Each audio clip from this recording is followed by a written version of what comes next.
Assalamualaikum warahmatullahi wabarakatuh. Sebelumnya perkenalkan nama saya Muhammad Zidna Mubarok. Saya dari kelas 3 PAIC. NIM saya 224110402129. Jadi di sini saya akan menjawab soal-soal UAS dari mata kuliah sumber belajar PAI berbasis multimedia. Jadi yang pertama itu tentang seberapa penting sih pemahaman kita sebagai calon guru tentang eh, pembelajaran berbasis multimedia itu apakah sangat penting bagi seorang guru untuk memahami hal itu ya.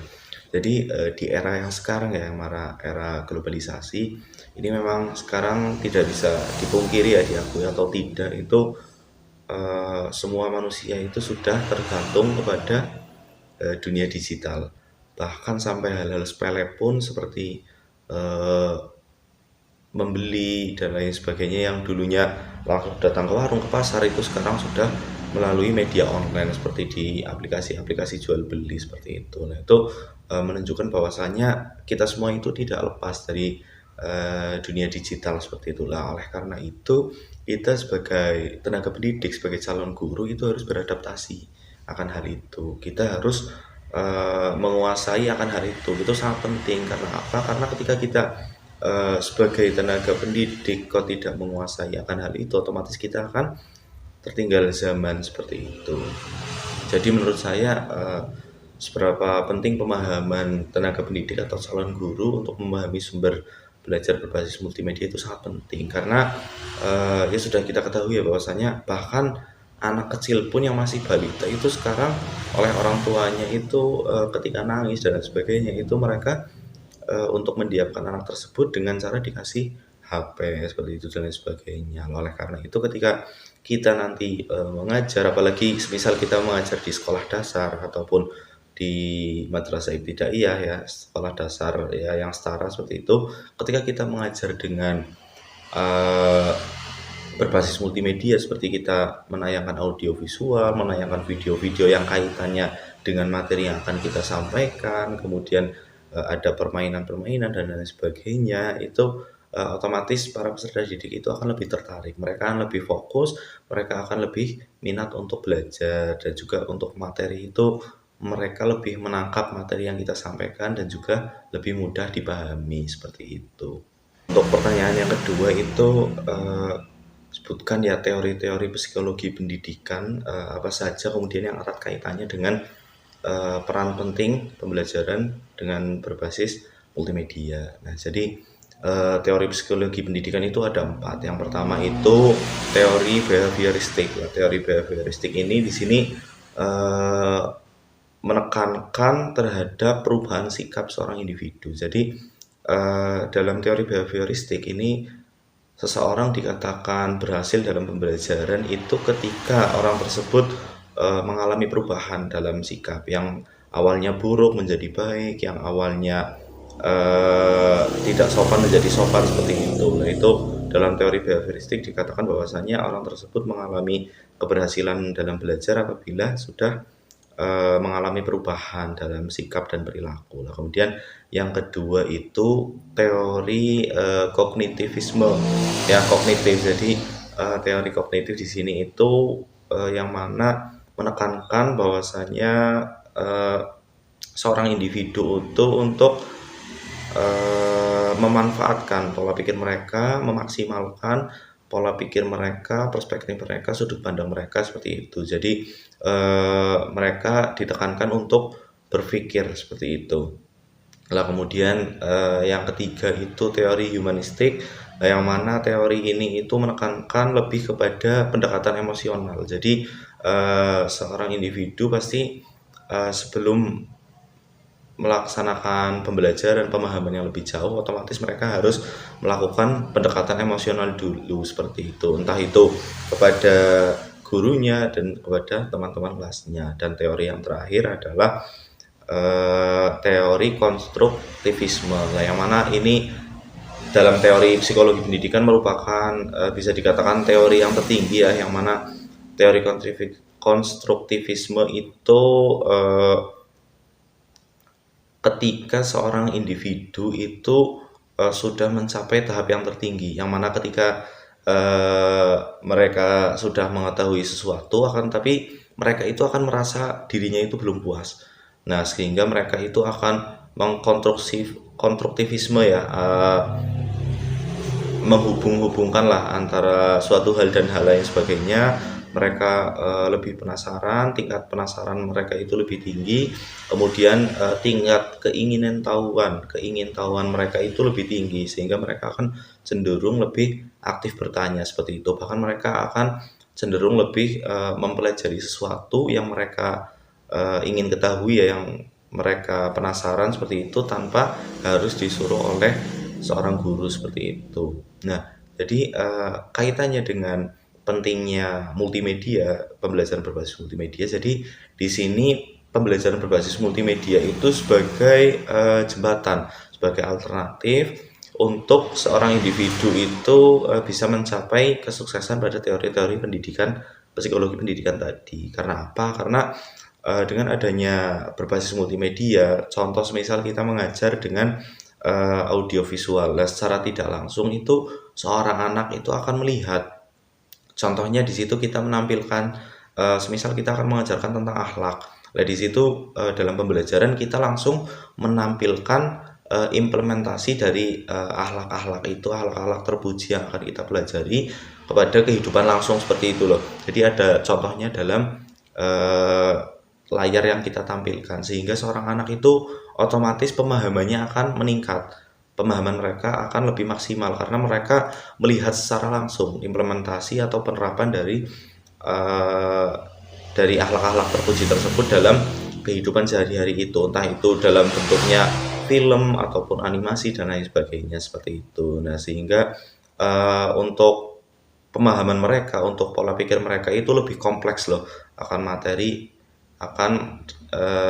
materi-materi yang kita sampaikan seperti itu. Nah, oleh karena itu sangat penting lah, atau erat kaitannya dengan sumber belajar berbasis multimedia itu sangat penting untuk pemahaman-pemahaman anak agar mereka itu mencapai kesuksesan sesuai teori-teori psikologi pendidikan yang tadi saya sampaikan seperti itu.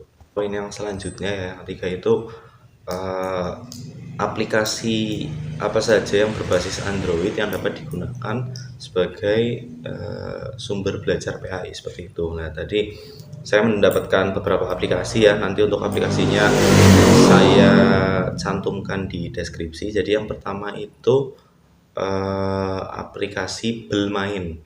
Jadi menggunakan L ya, Belmain, belajar agama Islam. Jadi dalam aplikasi tersebut itu mengajarkan tentang lebih cenderung seperti isi-isinya itu Asmaul Husna, kemudian nama-nama wajib Rasul, nama-nama malaikat, kemudian sifat wajib Rasul, sifat jaiz Rasul seperti itu, sifat mustahil Rasul dan lain sebagainya. Jadi itu lebih cenderung ke pemahaman akan hal-hal apa ya yang berkaitan dengan sifat macam-macam dan lain sebagainya, dan itu menurutku sangat cocok ya, sangat cocok untuk apalagi kalangan anak-anak, itu sangat cocok untuk diterapkan sebagai sumber belajar PAI, karena tentunya kelebihan dari aplikasi tersebut itu disajikan dengan tampilan yang sangat menarik seperti itu, banyak animasinya, sehingga seorang anak itu pasti akan tertarik untuk mempelajari seperti itu. Nah, kelemahan dari aplikasi ini yaitu aplikasi tersebut hanya menyediakan fitur-fitur apa ya, fitur-fitur seperti gambar seperti itu loh. Jadi tidak ada seperti video dan lain sebagainya. Kemudian fitur ini, aplikasi ini juga hanya berisi tentang materi-materi itu tadi, seperti Asmaul Husna, kemudian sifat wajib Rasul, mustahil, sifat jaiz, terus nama-nama malaikat, nama-nama Rasul seperti itu. Jadi hanya mencakup hal-hal itu, tidak ada seperti istilahnya membahas tentang fikih dan lain sebagainya, itu tidak ada seperti itu. Tapi aplikasi ini sangat cocok ya untuk diterapkan sebagai sumber belajar PAI, terutama untuk kalangan anak-anak seperti itu. Aplikasi yang kedua ini ada aplikasi Kabi, kisah Nabi dan buku Islam. Nah, jadi aplikasi ini menurutku sangat bagus ya teman-teman. Jadi aplikasi ini itu berisi tentang kisah-kisah Nabi, kemudian buku-buku Islam dan juga banyak kisah-kisah inspiratif lain sebagainya. Nah, aplikasi ini juga untuk kelebihannya ya, aplikasi ini itu yang pertama tentu dengan desain yang menarik, banyak animasi-animasinya. Nah, terus yang paling unggul dalam aplikasi ini itu ada videonya, kemudian ada audionya. Jadi kita tidak hanya membaca dan melihat gambar saja seperti itu, tapi kita juga dapat melihat dan juga melihat animasi dan juga mendengarkannya. Nah, terus banyak sekali ya di situ eh, menurut saya juga tidak hanya cocok untuk kalangan anak-anak saja, tapi untuk remaja juga cocok karena di situ dari kisah-kisah yang disajikan itu banyak sekali tentang pelajaran-pelajaran hidup, hikmah-hikmahnya, ibroh atau pelajaran yang dapat diambil dari kisah-kisah tersebut seperti itu. Nah, untuk eh, kelemahan dari aplikasi ini itu mungkin aplikasi ini itu hanya memuat kisah-kisah nabi-nabi, kemudian para sahabat nabi seperti itu, tidak memuat kisah-kisah inspiratif yang lainnya, contoh kayak kisah karomnya siapa seperti itu dan lain sebagainya. Jadi memang aplikasi ini itu khusus memuat kisah-kisah para nabi dan sahabat-sahabat nabi seperti itu saja kan. Tapi aplikasi ini menurutku sangat bagus lah karena tadi di samping mereka menyajikan cerita-cerita tersebut, tapi disajikannya juga tidak hanya dalam bentuk teks dan animasi saja, tetapi ada videonya, ada suaranya seperti itu. Jadi aplikasi ini sangat cocok untuk diterapkan menjadi sumber belajar PAI seperti itu. Dan tentunya seorang anak pasti, seorang individu pasti akan lebih tertarik dengan pembelajaran secara audiovisual. Jadi mereka juga melihat secara langsung, tidak hanya teori-teori saja, cerita-cerita saja, tapi mereka melihat kejadiannya, replika atau animasi kejadiannya itu seperti apa, sehingga pemahaman mereka lebih kompleks akan hal itu, akan teori, akan materi yang kita sampaikan seperti itu. Aplikasi yang terakhir ya, aplikasi yang ketiga itu ada aplikasi kuis agama Islam untuk SD, SMP dan juga SMA. Nah, aplikasi ini juga sangat bagus ya teman-teman, yang mana aplikasi ini itu menyajikan banyak sekali persoalan-persoalan dalam agama Islam, kuis-kuis dalam agama Islam, mulai dari tentang tauhid ada, tentang fikih ada, tentang muamalah ada dan lain sebagainya. Dan aplikasi tersebut tidak hanya cocok untuk anak-anak saja, tetapi untuk jenjang remaja, MTS, SMA itu juga bisa. Tinggal ketika kalian masuk di aplikasi tersebut, silahkan dipilih sesuai jenjang pendidikan dari kalian ataupun peserta didik yang kalian hajar seperti itu. Nah, untuk kelebihan dari aplikasi ini itu aplikasi ini itu lebih kompleks daripada aplikasi-aplikasi yang lain. Yang mana kebanyakan aplikasi yang lain itu sasarannya hanya untuk anak-anak saja atau remaja saja. Tapi untuk aplikasi ini itu satu aplikasi tapi untuk mencangkup banyak sasaran, yaitu untuk mulai dari anak-anak seperti SD, kemudian SMP, SMA seperti itu. Tinggal dipilih sesuai jenjang pendidikan teman-teman ataupun jenjang pendidikan dari peserta didik yang akan teman-teman ajar. Lah, untuk kekurangannya aplikasi ini itu desainnya kurang menarik karena aplikasi ini hanya berisi latar background warna, kemudian soal-soal poin-poin seperti itu dan juga jawaban ya, karena mungkin aplikasi ini memang didesain nggak khusus untuk anak-anak ya, tapi juga untuk kalangan remaja, MTS, SMA, sehingga aplikasi ini didesain dengan desain yang sedemikian rupa lah, nggak terlalu banyak animasi dan lain sebagainya, karena memang aplikasi ini sasarannya itu tidak hanya untuk anak-anak saja seperti itu. Lain cerita ketika aplikasi ini memang sasarannya hanya untuk anak-anak, pasti akan banyak animasi-animasi, gambar-gambar dan hal-hal lainnya yang menarik seperti itu.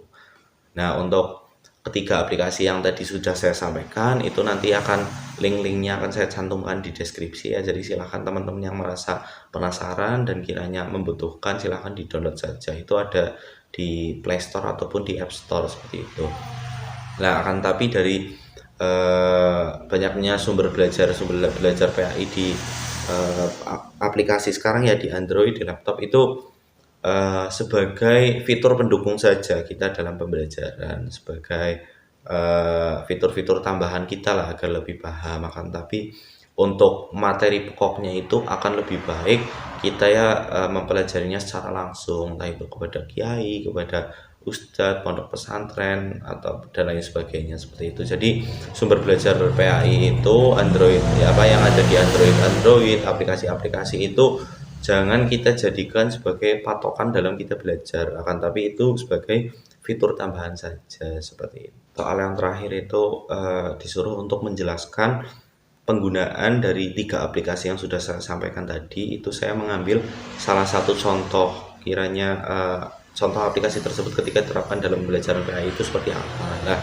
menurut saya yang saya ambil itu tentang aplikasi yang kedua tadi, yang Kabi, kisah Nabi dan buku Islam seperti itu. Nah, menurutku itu cocok ya untuk diterapkan untuk pembelajaran. Nah, itu sistemnya itu nanti pembelajaran kita dengan aplikasi tersebut, kalau bisa kita nanti download di laptop ataupun anak-anak yang lain itu suruh membuka di HP seperti itu. Nah, nanti kalau bisa itu di laptop kita sambungkan ke layar proyektor, dan nanti di layar proyektor itu kita menampilkan kisah-kisah Nabi. Contohnya yang pertama kita menampilkan tentang kisah Nabi siapa seperti itu dulu. Nah, kemudian kita tonton bareng-bareng karena di situ juga ada fitur audio visualnya ya. Kita seperti nonton film. Nah, kita setel bareng-bareng, kita simak bareng-bareng. Lah setelah itu nanti kita bisa menggunakan sistem entah itu tanya jawab, diskusi dan lain sebagainya. Maksudnya kiranya kita tanyakan pada peserta didik, kiranya dari video yang sudah ditayangkan tadi itu pelajaran apa yang dapat diambil seperti itu, ibrohnya itu apa dari kisahnya Nabi ini, contoh ya dari kisahnya Nabi ini itu pelajaran yang diambil itu apa seperti itu. Nah, kemudian kiranya hikmah-hikmah pelajarannya itu apa, kemudian yang dapat dicontoh dari Nabi ini itu apa seperti itu. Nah, itu bisa diterapkan sebagai sumber belajar PAI ya, berbasis multimedia dalam dunia pendidikan seperti itu. Nah, mungkin sekian ya jawaban dari saya, kurang lebihnya mohon maaf karena di sini sifatnya saya juga masih belajar seperti itu. Sekian dari saya, wabillahi taufiq wal hidayah. Wassalamualaikum warahmatullahi wabarakatuh.